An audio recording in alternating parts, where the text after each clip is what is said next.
are the Nitro Warriors, the top guns of the quarter mile.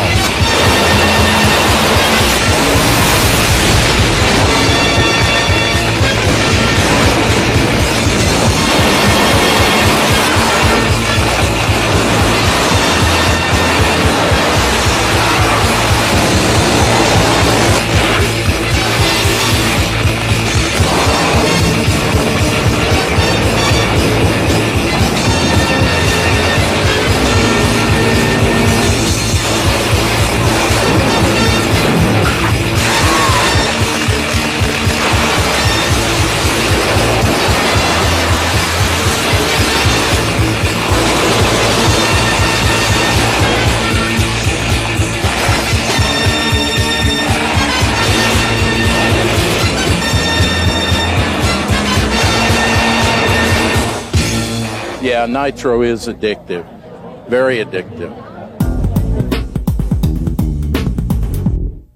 Is it ever? There's nothing in the world like Nitro. Even though it burns our nose and we can't breathe, we love it. Hello everyone, I'm Big Daddy Don Garland. And I'm Kenny Youngblood. And welcome to the Museum of Drag Racing.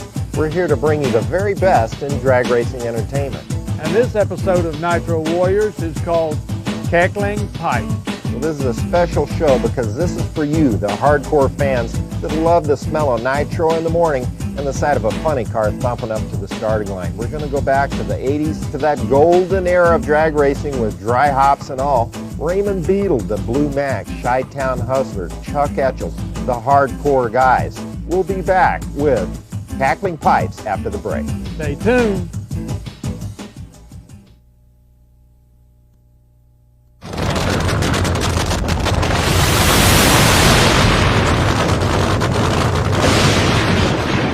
That's John Force in his Castrol GTX funny car, finishing his burnout in preparation for a pass down the quarter mile.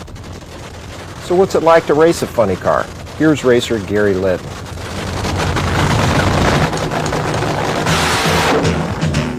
Nitro funny car to me is a short fuse stick of dynamite.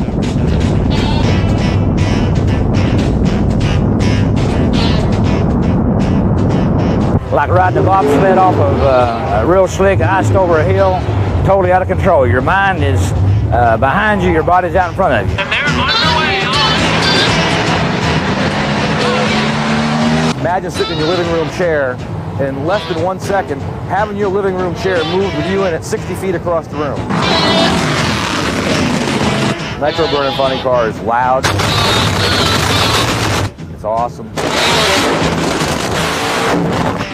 It's the highest horsepower internal combustion engine known to man. Sitting 5 feet in front of your face waiting to explode.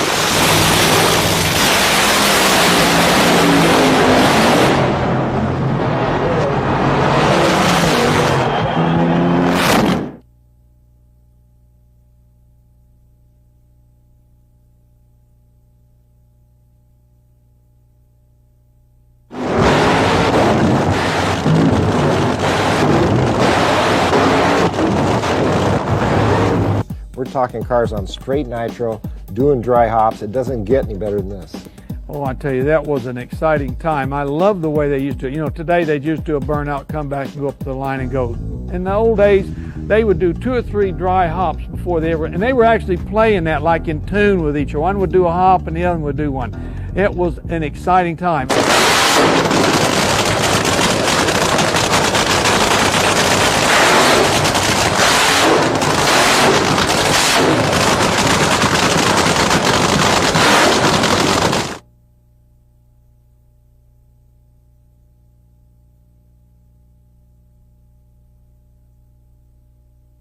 Final preparations are made for the Bristol Funny Car Shootout. Yes, these nitro-burning funny cars have a voice all their own. That's why we call this show Cackling Pipes. So we're going to shut up and let the cars do the talking. 8 of the fiercest competitors of the day are ready to fire them up. Okay, Pete.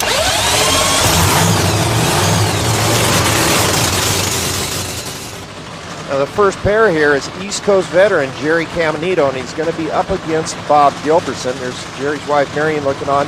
Everybody's a little anxious here because there's $50,000 up at this Bristol Funny Car Shootout to the winner of this event. So these guys are serious. They want to get after it.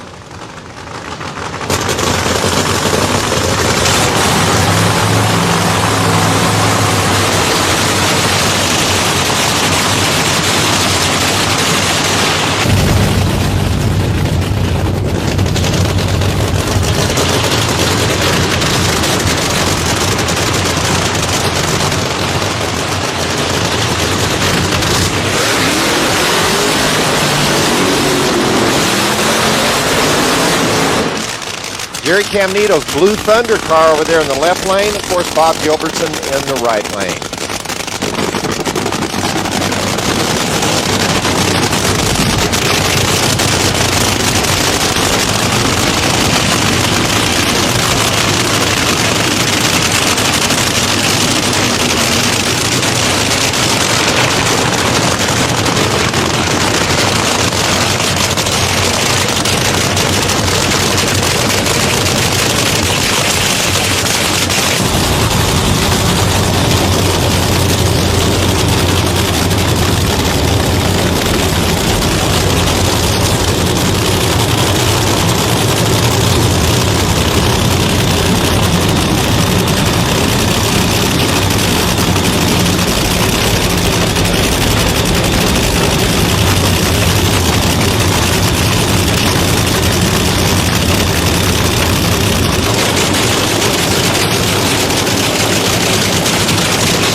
Caminito pulls away, collects a 582 elapsed time at 256 miles an hour for the funny car win there in first round.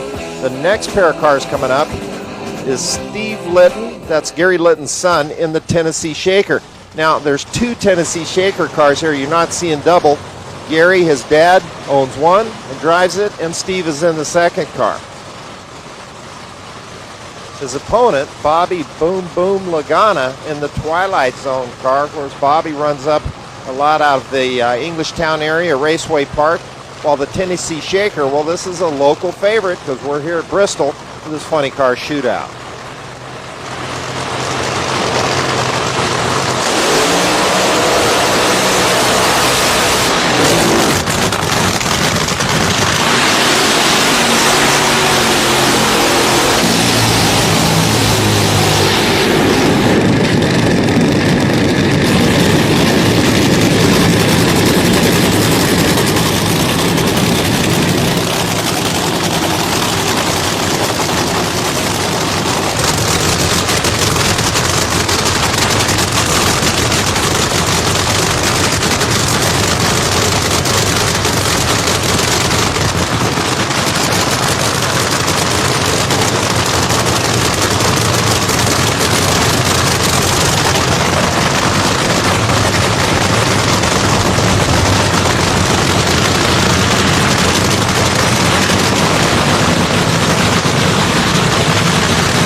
And Lagana takes the win. Nitro Warriors with Cackling Pipes will be back right after this break. Stay tuned.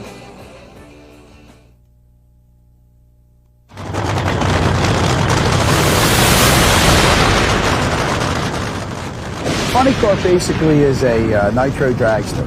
It has the same tube chassis as a dragster, but it's a shorter wheelbase. And we put a body on top of the chassis to give it some resemblance to a car, a regular street car, a Pontiac, Oldsmobile, or whatever. People can relate better to a funny car because it looks like something similar to what they're driving. We put a very high horsepower aftermarket aluminum Chrysler engine in them, and we put a direct drive transmission in them and put nitromethane in them, which gives them about 4,000 horsepower. Now we have to control that horsepower and put it to the ground. A burnout is when the race car driver is guided into the groove of the racetrack. He rides through some water so that the tires get a little wet. He presses down on the accelerator pedal so that the tires spin and grow and smoke and get very hot. And it also helps make the groove in the racetrack. You try and do them nice and straight. You lay down 2 good tracks of rubber, and that's the track of rubber you want to be in going down that racetrack. If you can stay in that track of rubber, your chances of winning the race is very good.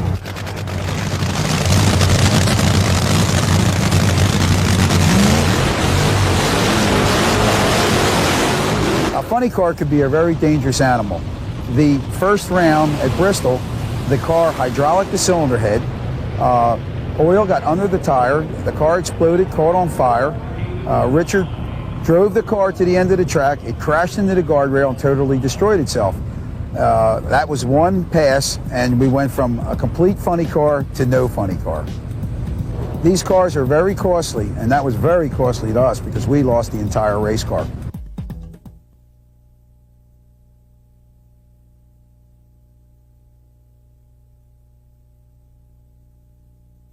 It doesn't look like it here as he puts on a brand new fire suit, but the legendary Raymond Beadle exemplified the down and dirty nature of funny car racing in the 80s. Donning the traditional and nasty-looking breather mask, Raymond gets ready for another run in the Blue Max as waterbed Fred Miller drops the body. Raymond Beadle in the Blue Max. He was the Darth Vader of his time. Nobody wanted to face the Max. During the 80s, the Force was with him.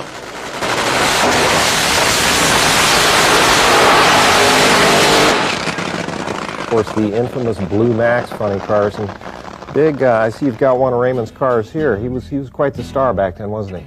Boy, I'll tell you, he was quite the star. He impressed me. He won one of the most professional racing operations I've ever seen, especially in funny car. And, you know, he really put the professional touch on it. He made a statement one time that I've used many times, and I think it's really a very good statement for drag racing. He said, "I'd rather be lucky than fast." He also said that if the money holds, the luck will change. That's exactly right. And those two statements kind of went together. And I think that epitomized Raymond Beadle's career.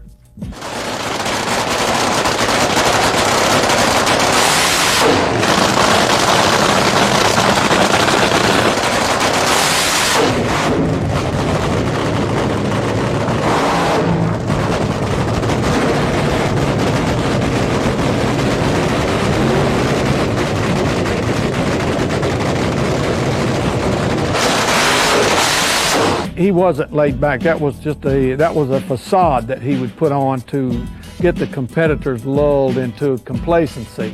You know, funny cars were running in the high fives back there in the 80s, and Raymond Beadle was asked where did he think the funny cars were going. Oh, I mean, I'd be a fool to say, I guess, because I mean, I can remember when we thought the 250 was the magic number. I remember when 260 was the magic number. Now we're approaching 270s. Same with ETs. You know, a 540 was something that was unheard of, or a 550. Now we've seen a random amount of those. So I guess the sky's the limit. I don't know.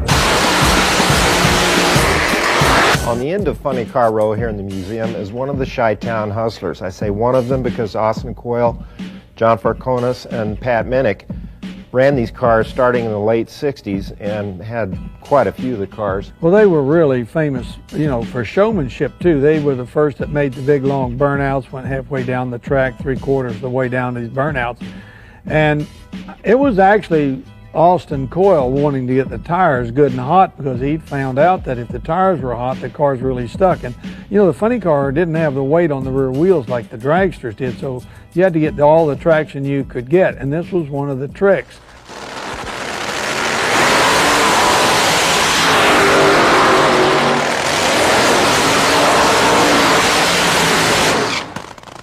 And of course, Austin Coyle had the engine tune that it didn't overheat during these long burnouts, so he was getting away with it. A lot of guys didn't know what he was doing.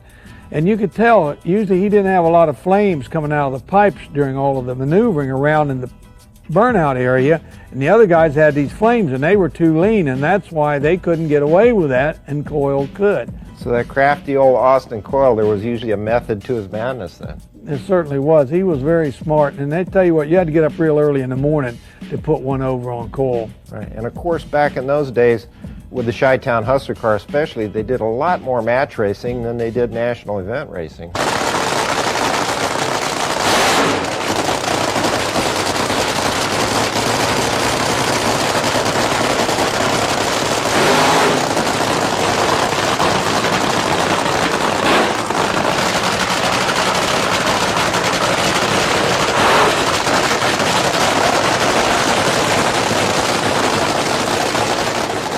Just listen to the sound of these nasty dry hops.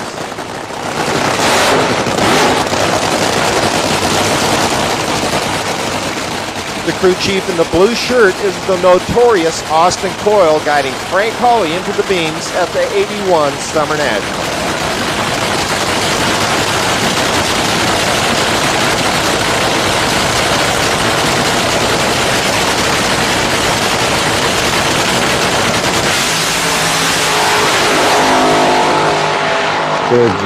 The Chi-Town Hustler just stands alone in the funny car ranks, and certainly because of the tuner Austin Coyle. You're a tuner and certainly an innovator. Where do you put Austin Coyle in the lineup of crew chiefs? Ha! Boy, I'll tell you, Austin Coyle, number one, numero uno, the big kahuna. It's the only way you can describe Austin Coyle, because I remember when he had the Chi-Town Hustler, and all the time, him and I were pretty close. He was always coming up with these little trick things that nobody else was thinking of. Some of the stuff they wouldn't even allow you to do today. But you know, innovation has kind of been stifled. But back then you could do most anything you want. I remember him making special fuel blocks with pistons that moved inside of them to change the fuel flow. Unbelievable stuff that nobody ever thought. The man is a walking genius. Yes, he is, and every crew chief has down days and ups and downs, but it always seems like Austin's able to bounce back a lot quicker than most crew chiefs. Coyle is so smart that he's usually able to get a handle on it pretty quick, and usually before the race is over. Nitro Warriors with Cackling Pipes will be back right after this message. Stay tuned.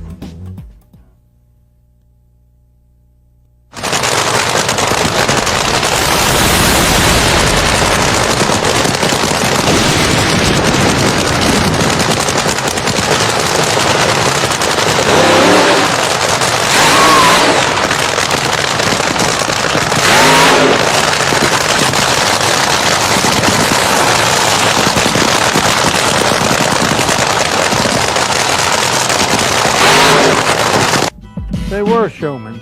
The racing was secondary to them. The real money was out there going from track to track on Wednesday night, Friday night, Saturday night, putting on a show. And that's where they took the dragsters and beat them up really bad. The funny cars definitely put on more show than the dragsters. We were just pure racers wanting to win a race. Funny cars, they didn't care about winning races. I mean, not really. They were there to put on a show. And brother, they put one on. You've just seen some of it.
Back at Bristol for more first-round funny car action, it'll be Richard Hartman and Nicky Bonafanti's Ray Besta's car up against Chuck Etchels. They work on these cars for hours in the pits, but there's always some last-minute adjustments made just as they start the car. Little Nicky gives Richard the thumbs up and heads for the burnout box.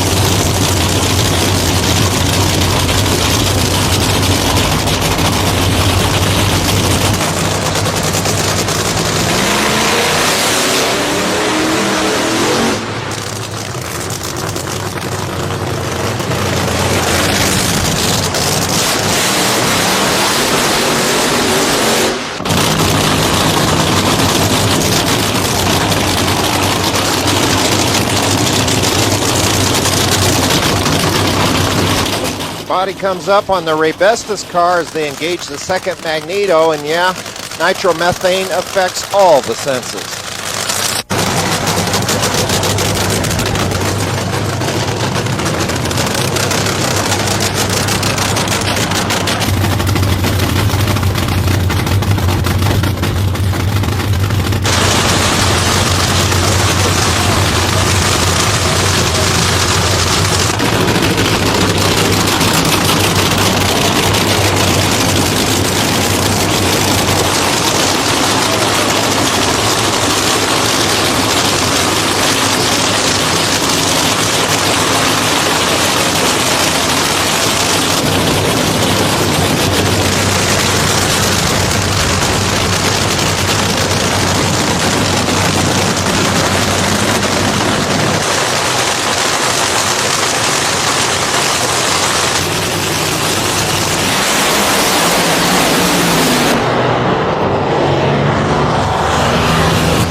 Besta's car overpowers the track and Etchels takes the win. The next pair, Freddie Neely, a rookie. This is his first season in the Forever Young funny car, and he's going to be up against the other Tennessee shaker, Gary Litton at the controls, a private detective who really likes to mash the pedal.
New boy Freddie Neely takes the win.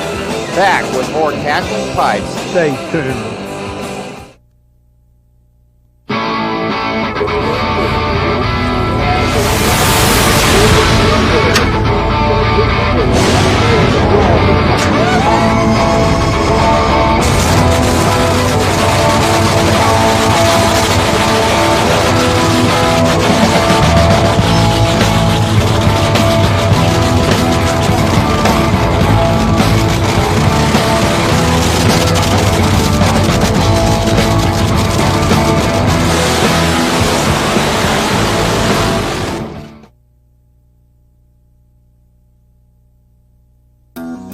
I'm Bruce Larson.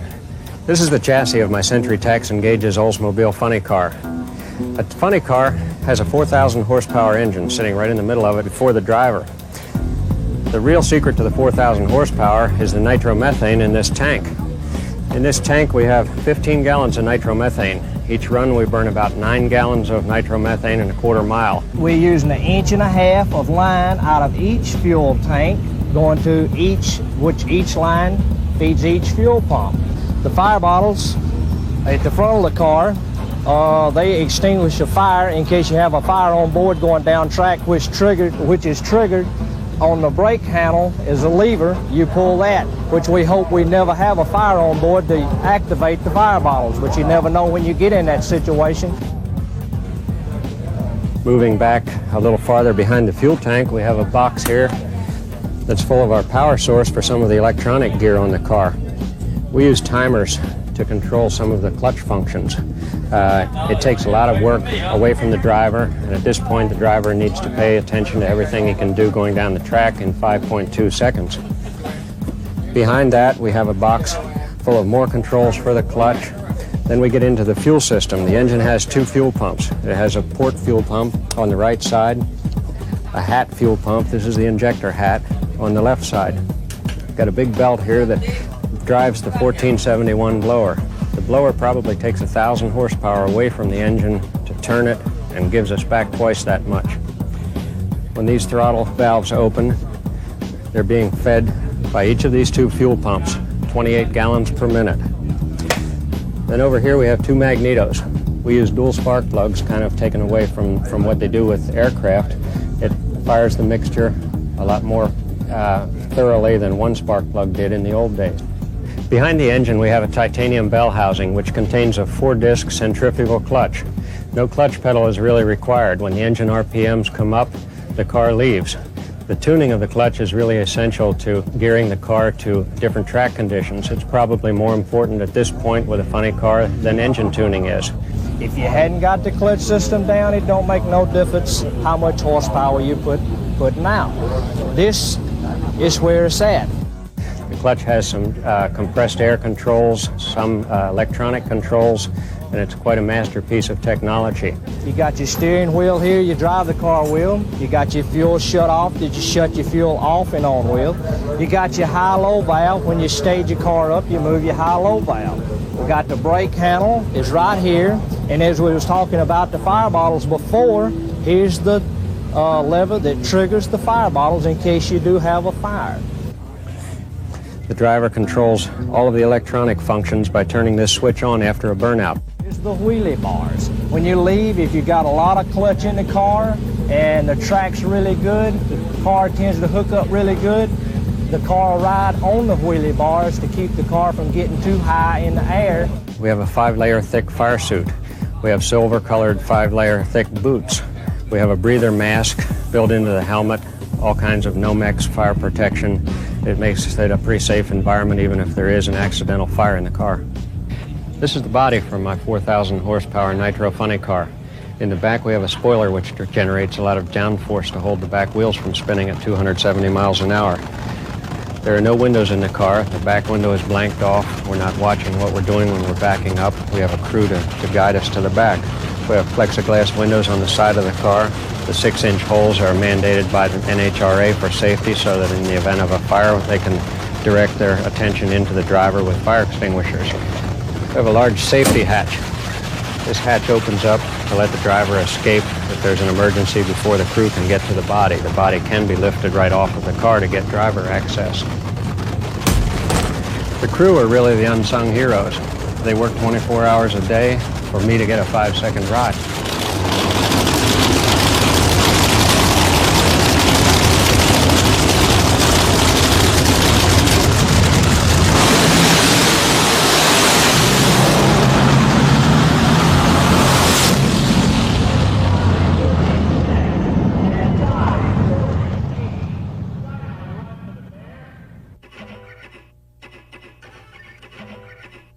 Big, when visitors come to the museum here and they see all these dragsters and then walk by the Jocko's porting service car, they might wonder if that's a funny car because it's so swoopy and enclosed. Well, yeah, they might think it's a 2005 or 2006 funny car, but isn't that the way they're going? Yes, it is. Jocko was maybe about 30 years ahead of his time because that car looks very contemporary. Exactly right. In other words, you look at the funny car today and you look at it 20 years ago, I see the Jocko car with a few little modifications as the funny car of, say, 2005, 2006. You've known Jocko and been involved with him over the years. He's a brilliant man and quite an artist, isn't he? Those cars were his dream, and the first one was built in 1959 and went 8.35 seconds, which was an unheard of ET. And then when I got the rear engine car all sorted out, he wanted to put one together, and we did the Winds liner, which was much bigger. The big problem was the fiberglass was just way too heavy. Carbon fiber, it might have been a whole nother deal with a few little tricks and whistles and bells on it there. There's some things about the air that at high speed needed to be done to the car, but the car had a lot of potential if we could have just had the right materials. The technology wasn't there in 1972. It'd be interesting to see what that original design would do now if it were built in carbon fiber. Yes, it would. It'd be an exciting project. I don't know why John Force doesn't do it.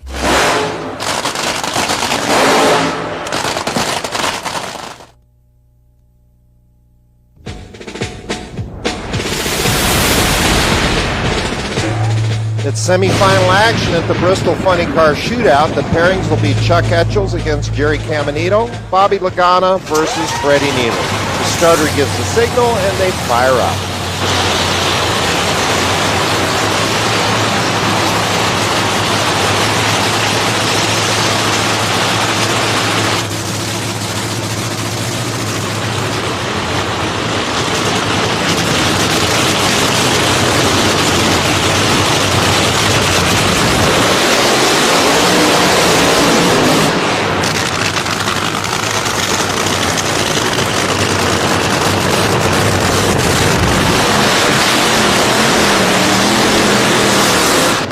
Etchells in the right lane, Caminito in the left.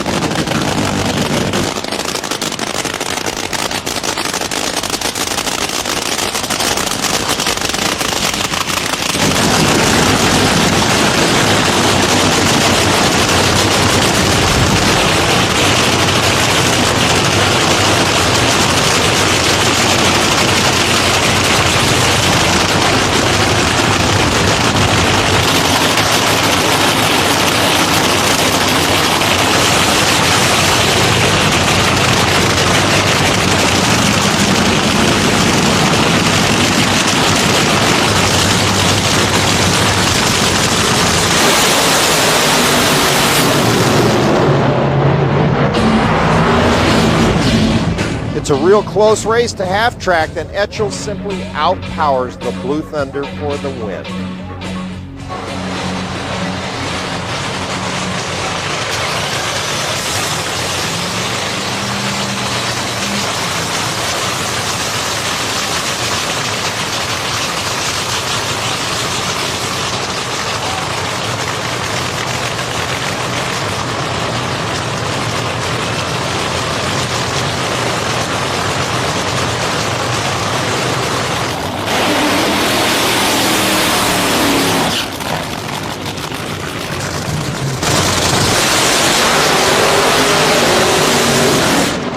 Super smoky burnouts from both cars, the smoke billowing up over the three-story Bristol Tower.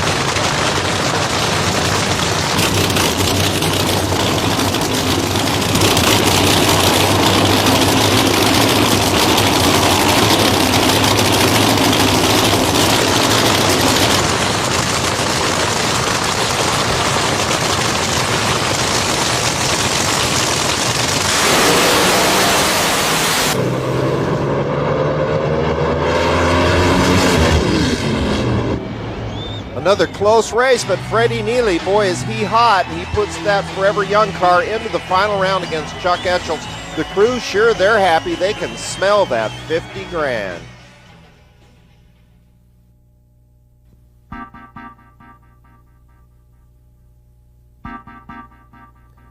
You know, Big, the evolution of funny cars is something that we've witnessed just starting in the late 60s when they really were stock cars and then got more modified. What happened next?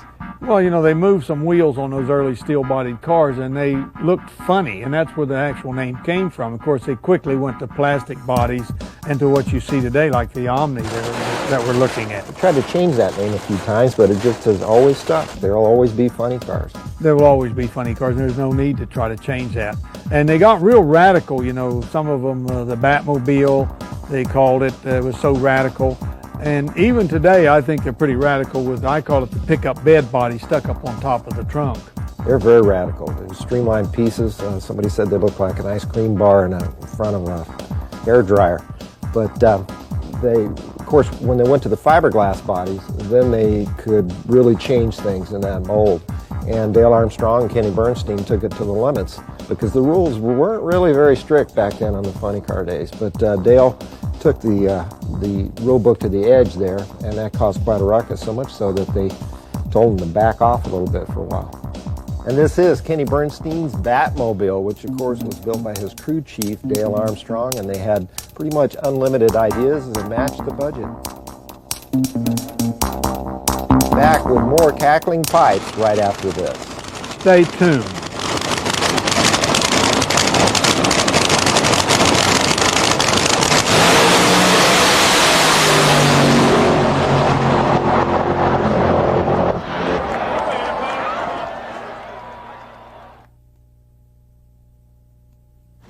We've got another bit of vintage classic footage here. Bruce Larson at Englishtown Raceway in his USA 1 Corvette funny.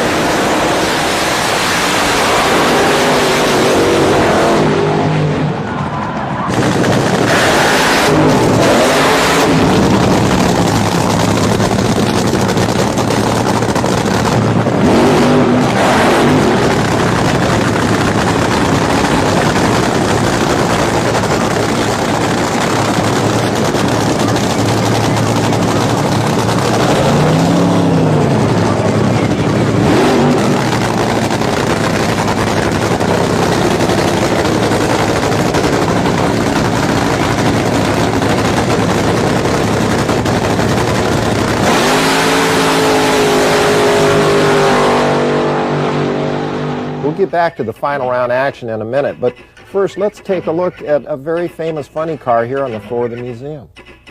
Yeah, Bruce Larson's USA 1, it is a famous car. This is really the first funny car that was all plastic that represented a real car that was current, and Bruce made this car by taking copies of an actual Chevelle, a panel at a time, and then gluing the entire thing together and making a car out of it, and then putting all the tin working all inside of it. I mean, the man spent a lot of time, a lot of money, and he had a lot of foresight to see what the potential of this project would be, and it is the forerunner of the funny car as we see it today. And Bruce, of course, a very mild-mannered, soft-spoken man, the epitome of walk softly and carry a big stick. That's exactly right. It was very fast, and he was fearless, and I saw that when he drove my dragster in 1992 and 93. He'd drive right down into those closets, no problem. We know you wouldn't put somebody in that car that didn't have a little no fear in them. That's right. I'd watched Bruce a long time, and I was very impressed with his Century funny car when he won the World Championship. I was doing television then. Saw him make a lot of runs. He's a good driver, and he's very composed. He doesn't get rattled, and this is what you need in a high-speed car. A man that really never got enough acknowledgement. No, he's one of the most underrated drivers that was ever out there. The sun goes down and the flames are up. Freddie Neely's a newcomer against veteran Chuck Etchels at the Bristol Funny Car Shootout. $50,000 going to the winner of this race.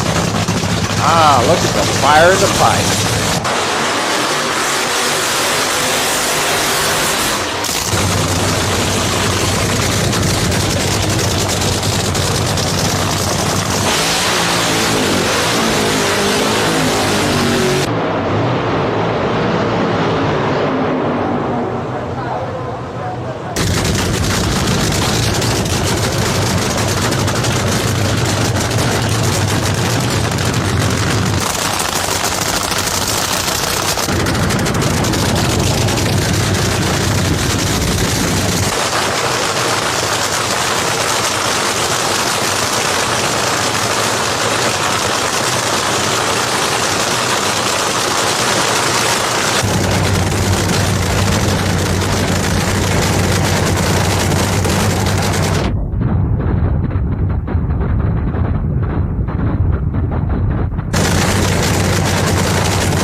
Papadeas has to pedal it, but it's flames up for Freddie Neely all the way through the lights. Runs a 566, 246 miles an hour for the win, and will take home $50,000. We'll be back with more Cackling Pipes right after this break. Stay tuned. What? I just took something. I guess I'm one of them fortunate people. You hear people say it all the time, you take a hobby and make a profession out of it. That's what it started me as a hobby. Back in the late 50s, you know, racing around on old ragged tracks and backyards and back roads and stuff. And National Hot Rodders started coming along, so I got in on the bottom floor and helped build something. I was division director for about 15 years. I ran this whole East Coast for 1 year. And when the first horse race they ever had is a National Hot Rod meet here at this racetrack, I was sitting here, didn't even know where the track was at.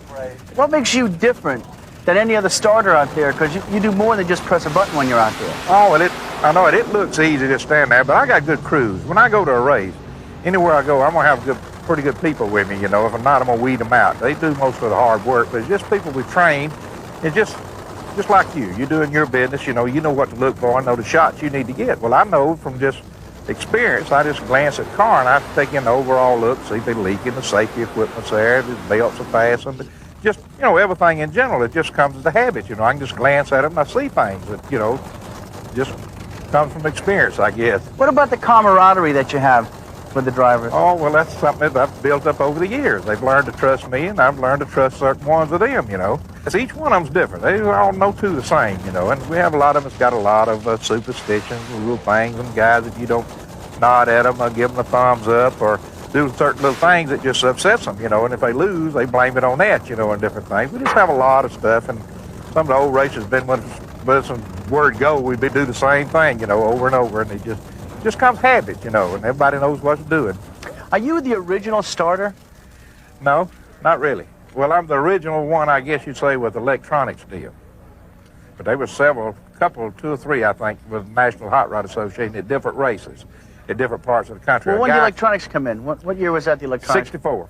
So ever since 63 and 64. 64 is when we really started using them. And it was hard for the racers to accept them at first, you know, the way the thing. Well, we had a lot of little things wrong with them, and they didn't like it, you know. They liked the flag. Everybody had their thing. Some of the older racers, you know, they knew the flag men, how to jump the flag start, and how you control it. That's why we brought the electronics in, to take the human error out of it, they say.